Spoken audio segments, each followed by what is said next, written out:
Hey everyone, Cody Hayes here, and I'd like to welcome you to part 6 as we look at the first portion of Judaism. And, we left off how is one considered to be a Jew, and it was really kind of that last point, that an atheist, an individual that's born Jewish can be an atheist and still be considered a Jew. But if that person abandons Judaism for another religion, such as Christianity, many contemporary Jews no longer consider that person to be Jewish. And, I kind of talked a little bit about how the Jewish people look at Jesus, and I'm sure that I will talk about this again when we get into the first portion of Christianity. But, referencing that group, Jews for Jesus, that a lot of Jewish people do not like because they find them to be very deceptive.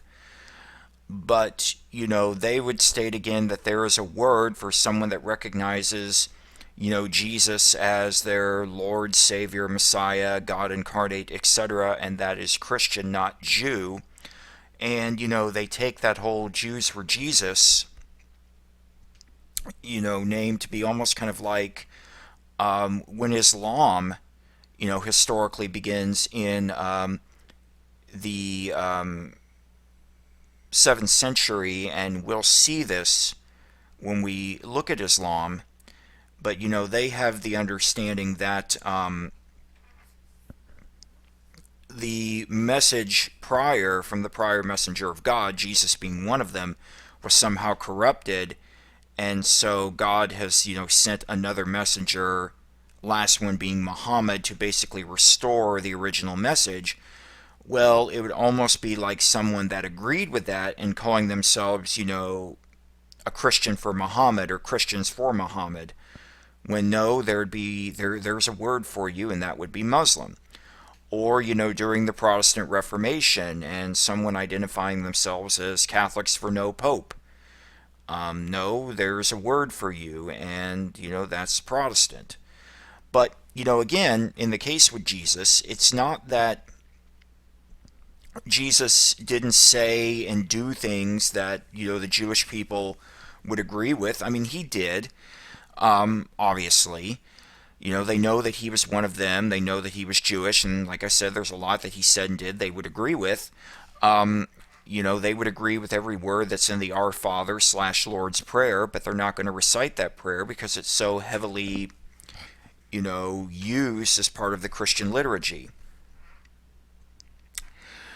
But I might as well just make this additional point.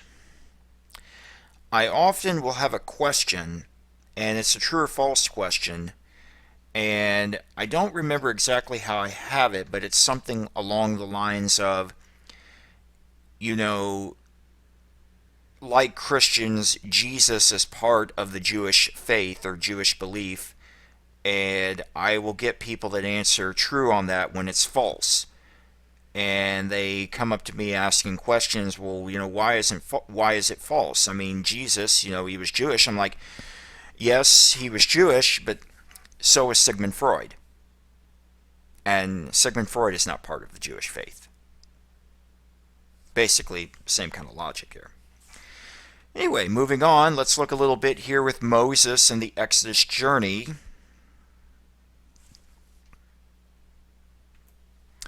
Well, the dates for the Exodus journey are listed somewhere around 1440 to 1250 BCE or BC.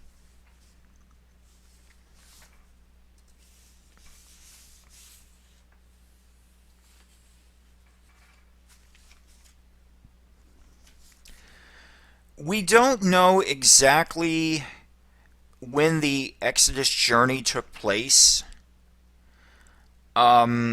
These are the dates that historians give, and basically they're given in many respects based on circumstantial evidence, which circumstantial evidence, it's evidence, but it's not great evidence. If you are, called into court and the evidence against you is circumstantial, your attorney, if you have a good one, will try to throw the entire case out. That's the thing with circumstantial evidence. So we don't know exactly when it happened. The text itself doesn't help either. The Exodus account, it mentions, the Pharaoh who is the leader of Egypt, but it doesn't state which Pharaoh it was. It's kind of like if I was to give you a text and said, well, when George was King of England, well, you've got 6 different King Georges. Reigning from essentially the 18th century to the 20th century. Now, you can look at outside evidence, and again, that can help narrow it down, like if there's reference to the automobile. Okay, well, that would be during the reign of George V and George VI. But there's still a period of 40 years there, so you don't know for certain. Well, on Mount Sinai, Moses is said to have received both the written Torah and the oral Torah.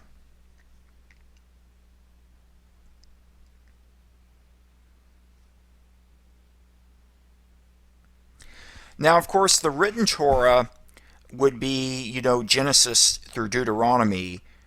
The oral Torah is essentially what God said to Moses that was not written down but carried on orally. Some may be finding its way into Midrash, others perhaps finding its way into the Talmud, but it's looked upon as carrying the same amount of weight as the Torah or law, as the written Torah or law more specifically. But not all Jews have been in agreement with the idea of the oral Torah. One group that was around during the lifetime of Jesus, this religious / political party known as the Sadducees, rejected the idea of the oral Torah. And another group, they're not Jewish per se, although there are some historians that do wonder if they did not have their origins, after what's known as the Babylonian captivity of the Jews, but a group called the Samaritans. And to them, the idea of an oral Torah is foreign. But the written Torah, it contains 613 commandments, but of these 613 commandments or laws, 10 have always stood out.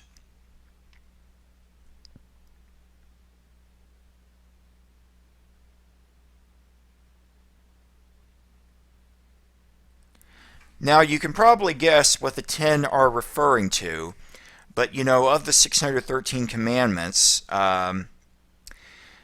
contemporary Jews cannot practice all of those 613 because a lot of them related, to the temple system, the temple cult, and there is no longer a temple. But here are the 10 commandments, how the Jewish people number them. Different groups number them differently. The form that seems to be dominant in this area is the non-Lutheran Protestant form, but this is how the Jewish people number them. And, again, the 10 commandments, they're just but 10 of the 613 laws within Judaism. And modern-day Jews cannot follow all of those 613 commandments or laws because a lot of them relate to the temple system, the temple cult, and there is no longer a temple. So look a little bit here with Moses and the Torah, the law. Traditionally, Moses is considered to be the author of the Torah or the law. Let me have a sip of water on this point.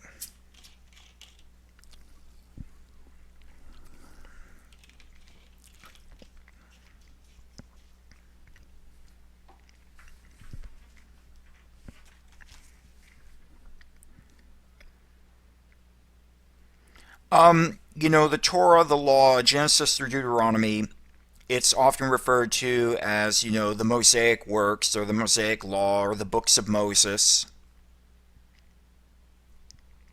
But beginning in the Middle Ages, scholars, historians, both Jewish and Christian, they began to question the Mosaic authorship.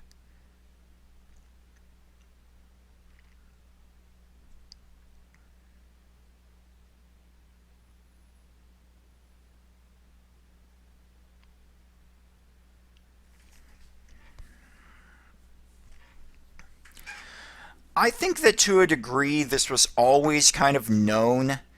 I think of how in the end of, Deuteronomy, the death of Moses is described. And I remember when I took a course over the Hebrew Bible, the professor turned to us after reading that passage in Deuteronomy and asked, "So, did Moses write his own obituary?"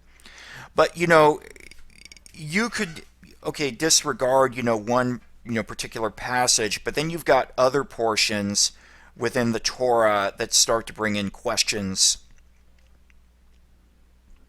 Like in the book of Numbers, it talks about how Moses was the most humblest of men, and then that leads into a question: would a humble man actually write that about himself? And then in Genesis, it talks about how there's a king in Israel. Well, there wasn't a monarchy in Israel until at least about 200 years after, Moses. So, it's for this reason that, and when I taught the courses, over the Hebrew Bible, one of the things I try to mention is, can you see, where people would question, the Mosaic authorship? Can you see that? Well, contemporary historians, contemporary scholars, hold that the Torah, the law, as we would conceive of it, was put together sometime during the 6th century BCE, and its relationship is formed together by what is called the documentary hypothesis.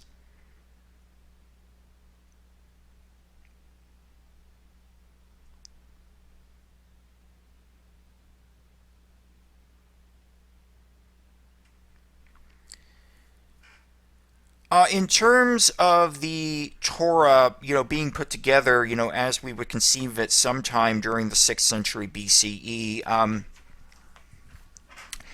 in the book of Ezra, and this might also be in Isaiah too, I'm not entirely sure, but after, the Jewish people are liberated by the Persians, they're liberated, from the Babylonians, and they're allowed to return to their homeland and rebuild their temple.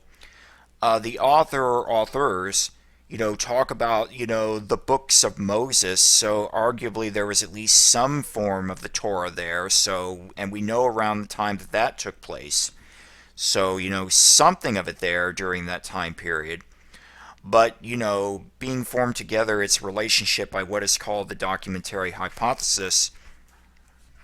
This comes from a German scholar, a German historian named Julius Wellhausen in the 19th century, where you have these four different sources. You have the J source, or the Yahwehist source.